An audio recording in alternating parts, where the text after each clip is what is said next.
PDP náà ní platform ní structure.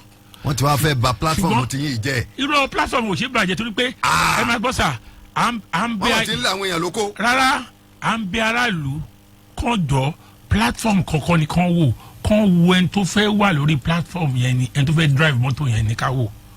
nísìn Atiku ni ó wà mọ́tò PDP. yes. kí la màtíkù mọ́ kí lẹ mọ́ mọ́. mo mọ̀ pé wọ́n ti ṣe vice president rí. kí ló tó yẹ kí lè tó bọ̀ mọ́. ẹni tí mo mọ̀ mọ́ wọn nù. irọ́ ó máa ń ta nǹkan tiwọn ni àwọn kó kànjọ rí títà níṣà.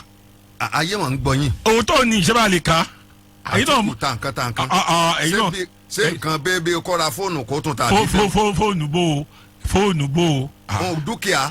ẹ máa gbọ́ níbo ni nepa wà òun ló ta níbo nitel wà òun ló ta nepa tó ń ṣe $16 billion ṣe é rí náà òun ló ta ìjàkúta ìjọba ṣẹ̀fẹ̀ rà padà ni òun ló ta kí lórúkọ ẹ̀ aluminium met kini ní south òun ló ta tádìkù bá ta gbogbo nǹkan tán yóò máa ta yàn.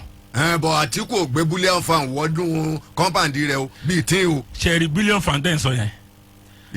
ogbó tó kún bẹ́ẹ̀. ẹ máa gbọ́ billion fan la. wọ́n ní bàbá yín ló gbé wọ́ bẹ́ẹ̀. ẹ máa gbọ́ billion fan la rí ṣe rí content yẹn. n ti bẹ́ẹ̀ nú ẹ̀.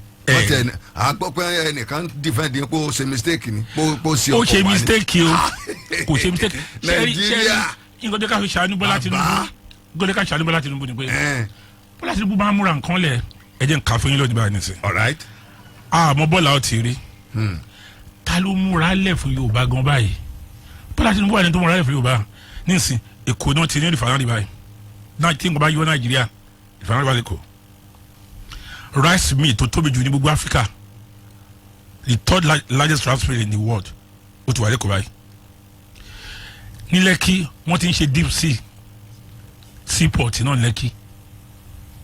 wọ́n fẹ́ sọ di bí orílẹ̀-èdè nìyẹn. ẹ ṣe ẹ̀rí Bọ́lá bá Yorùbá náà múra lẹ̀ tó pé Bọ́lá jọ ẹni tó máa ń ronú gan is a thinker a doer. ṣé ẹ tí Yorùbá bá tiẹ̀ pé ìgbàlá wa dé nílẹ̀ Yorùbá nìsín tala wa rí tawẹ́ tọ́ka sí tó ṣe nǹkan dáadáa sílẹ̀.